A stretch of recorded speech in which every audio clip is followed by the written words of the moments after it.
she hasn't covered. Number one is Estonia is the highest per capita startup of the world. Of course, they don't have a lot of people, but if you look at, it's the highest per capita startups companies. Now you understand why, because you can start a company in a sauna room. 20 minutes, right? Anyway, I think we will take some questions from the floor. So please take this opportunity. Otherwise, you have to fly to Baltic. Yes. Oh, you can Skype him. You can Skype. You can see the website that's here. But I think it's good. Ask questions, guys. Please. First question. Yes, Richard. How do you educate the elderly? Elderly. Yeah. The senior people. Yeah. To teach them, and how are they getting used to this new platform? Yeah. Since everything is changing so dramatically. Yeah. Our biggest solution has been Skype. I'm halfway joking, but halfway not. So with elderly, our main focus has been, as with other groups, skills. Giving the people the skills to use these things, right? Because mostly the devices are there, connections are there across the country, but the people have to know, let's say, how to take these opportunities up, right? And a lot of that actually is not even that skills, even elderly are eager to learn in my country, but it's a question of awareness. Biggest inhibitor in our case is that people say, I have no use for this internet thing. Why should I keep using that? So it's actually sort of showing that there can be some value in this, right? You can do something that you otherwise couldn't. And this is where Skype comes into the game. Skype, just because it offers, a very good way to free of charge, connect to your relatives, your children, grandchildren, so forth. That has taken a lot of elderly to become a computer user, to become a tablet user these days, right? Because they want to have that. So that's a motivation. If they have that motivation, we give them the skills. Right? That's our main approach. Yeah. Just another follow-up question. What about blind people or deaf people? With blind, that's the thing is, the web accessibility schemes and standards, right? So we have done now that all the major government websites are basically following exactly the best standards, the latest standards out there in terms of, let's say, web accessibility, right?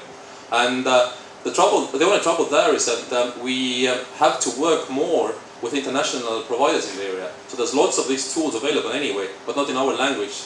So our part mostly has been actually taking it into our language, working on language technology. And in terms of the future, this is what we try to do more. We actually try to really invest into language technology, so Estonian voice recognition, voice synthesis and so forth, so that, for elderly, they could actually get rid of even the tablet interface and just actually, start using the services via the voice, something that they have, right? Good. Alex? So actually, I think it's very amazing about the Expo. Yeah. I don't know why your government can start this project. It's very, very difficult. You mean how? Even in Right? a company, okay, how can you start it? Among all the departments, you have a data model. It's amazing. Right. Well, I would actually be eager to hear your views on how can you start.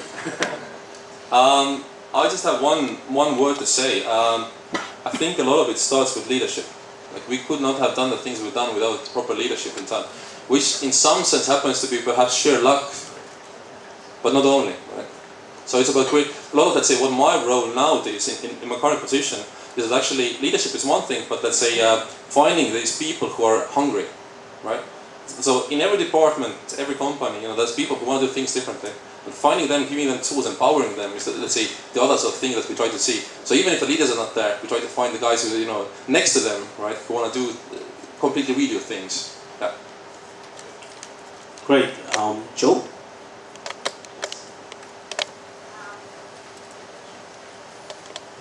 Thank you for sharing. I'm very happy to join this dinner after your talk because I had no idea what you were talking to us about tonight, and I'm very happy that I joined.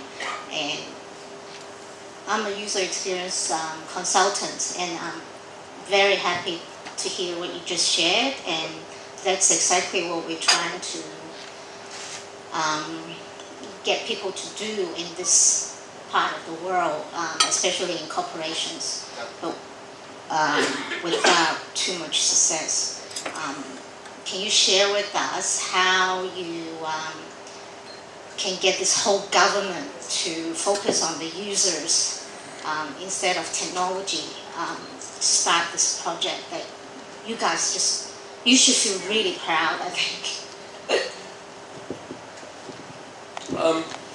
Now I'm in a bit of trouble. It's because when I say this, then we haven't been too good at it yet. I'm very honest with you. So we have lots of services there, but like I say, they're becoming a bit of legacy. So they're built, 5, 6, 7 years back before anything mobile, anything, so forth. So I mean, we could do a much better job at that. So actually, if you want to work for our government, you're welcome to, right? But how we are imagining this is that actually very, again, a question of awareness and skills. We basically try to redo how people think about their service and their job in government, right? And if we manage to change that, then the rest will follow. That's at least what we think about, right? So I think the stuff that has worked out so far has been two things have worked. Working with the actual users. We haven't done enough of that, but in the services that really do work, we really always did that. And secondly, is the question that, keeping things simple. That always works. Thank you. Ready? You don't need a mic. Okay, thank you. The X-Road is amazing as all people think it. It's something that will go to the future, right? Connect all together. Yeah. But I want to raise a practical question on use something. I want to know if there's a new service in the government introduced, whether it will be automatically put in the X-Road. Because in some places like Hong Kong, we have a new service. We have to do something obvious. Okay. Otherwise, it will not be connected. Okay. In our case, it's this way that you cannot set up a new information system. Let's say, okay, you can set up an information system that doesn't link to anything.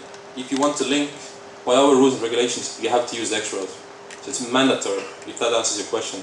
So the point is that this was the only way how we could really sort of get that far, is that, putting in place a good solution. I mean, it really has to work if you make it mandatory, and then making it mandatory, actually. So if that provides an answer to you, this is how we did it. So that, and what's more, by some point, after a few initial years, developers understood that actually it is simpler. So now they actually want to use it, right, as well. And that comes to how simple it is, what's the solution itself. And I should say one thing, X-Road for us is not future. It's actually 10 years in the making already. Rather, taking it to international level now is what we see as a future. Great. Raymond? What kind of challenges have you encountered when you try to tell the public that, say, government will be collecting a lot of your personal information? Thank you. Okay, sorry. So this basically, in short, it's a privacy question, right? That's correct. This is where an Estonian always has a hard time answering. Because for some funny reason, even going from Soviet time, people have not been concerned about privacy. But there's one more thing. The people who have been concerned about privacy have been attracted to the cause because they get a better service out of that. So for them, it's a cost-benefit issue. If you provide a better benefit because you actually get something out of that, they accept the cost. So if you ask somebody on the street, so far at least they didn't care. With all the things going on with Prism and everything over last year, and all the media hype that's been there, I think the public's opinion is also changing. And so that comes to my third point. Our government, we're very conscious about putting in place controls, checks and balances. So if you don't want your data to be reused by somebody else, other doctor, you don't want other doctor to access your health record, you can ban it. So you can basically limit or control who accesses your records. And again, so by default, things are open. I know in most government, by default, things are closed. In our case, they're open to others to reuse. But the point is that if you don't want it as a person, you can disallow it. I remember asking the same question in Estonia to the government CIO of Estonia. His answer is, I think Google knows more about you than the government. And that is true as well. That is true as And I well. think that's very true. So, Johnny?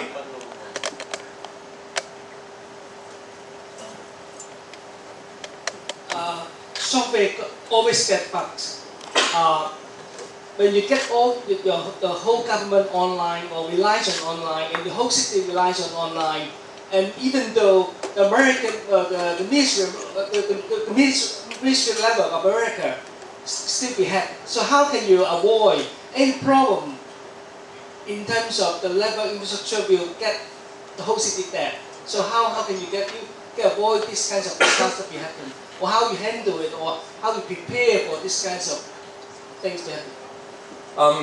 Our approach is perhaps too simple, but still it has worked so far, even with the cyber attacks that took place. First is, let's say, you have to accept the risks.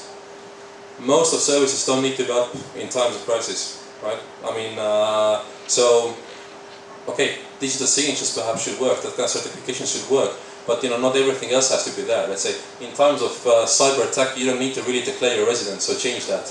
There's no need for that. So my point is that you identify what you can lose and what you can't, right?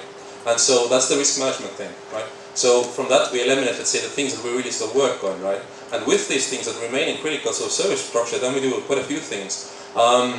We've been having actually very wide CERT network, working with a lot with all kinds of private sector critical service providers as well. So for us, cybersecurity actually is a PPP issue, always has been. It can't be just the government, right?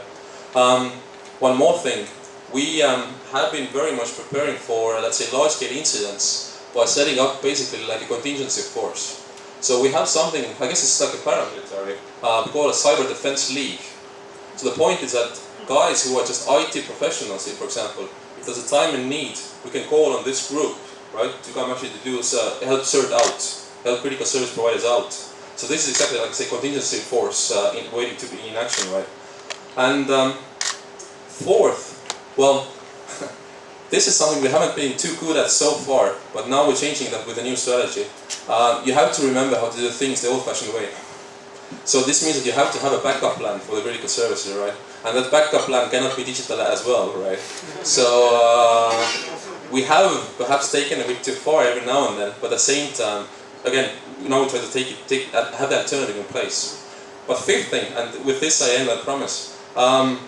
We are now really eager about something what we call digital embassies. So this is a new concept. I think you heard about this in Estonia, but so we have this idea that basically, even if our country is taken down by war, natural disaster, which doesn't happen in Estonia, but still, so we could always stay up digitally as government, as country, as society. And the point is that we have to mirror all the critical systems out the country, and at the same time, keep all the critical, data sets also out of the country. But not just within any data center, because we don't trust most of the guys enough, right? But our idea is this, that we have to trust some governments. So our idea is that basically an embassy, something. Your country's embassy is basically your territory in another country. So now we try to have digital embassies, meaning in other government clouds, our corner where our law would apply, our stuff would be kept, right? Because if they're needed, we can then boot our country up from that. But again, this is something that we're working on now. We're actually very eagerly looking for partners in that sense, other governments of the world, to have this kind of deals in a way. But the point is that we have to be ready. Well, Hong Kong is building our big cloud, so maybe we can have a data set here. I have time for one more question. I would like to ask, it seems that for intelligence, we have a high demand on electricity. However, for our energy reserve is decreasing in our world. How can we balance the e-government and the sustainability of the environment? At least from my perspective, if we talk about, let's say, energy aspects, then a lot of that revolves around, let's say, stuff that is not necessarily e-government just, but just ICT infrastructure. How do you really do that? Let's say, how energy efficient is that? Your data centers and so forth, right? That's the same question with government or the companies. And I think my answer to your question is that in most cases, at least in Estonia, government is not to blame. Major energy users are elsewhere. Industry, bank data centers, what have you not, right? So if I were to focus on energy efficiency, I would actually start working with these guys, because government is less of a problem there. E-government cannot perhaps be that much of a solution. But what we try to do, open data. So for us, actually, energy consumption, our biggest concern in energy consumption is that we have to heat our homes, right? It's cold in the winter. But lots of heating systems are, need renovation. They come from years back. So now we actually try to sort of push open data out there that people would know how much their neighbors are spending on energy, right? Heating and electricity and so forth. Because there's one thing that we know works in Estonia: envy. You envy your neighbors. So if they spend less, you actually have to do something with your energy system at home, right? That's how at least I'm thinking. Okay. Well, thank you very much, Siim. I'm sure if you have other questions, you can come over to a table because I don't want to delay dinner too far. We do have on the rundown 10 minutes for comments because we were lucky tonight. We have some politicians, we have policymakers, we have some very high-level thought leaders and academia here. So, who would like to speak first? I'd say one thing, sorry. Okay. Come to Estonia. Thank you.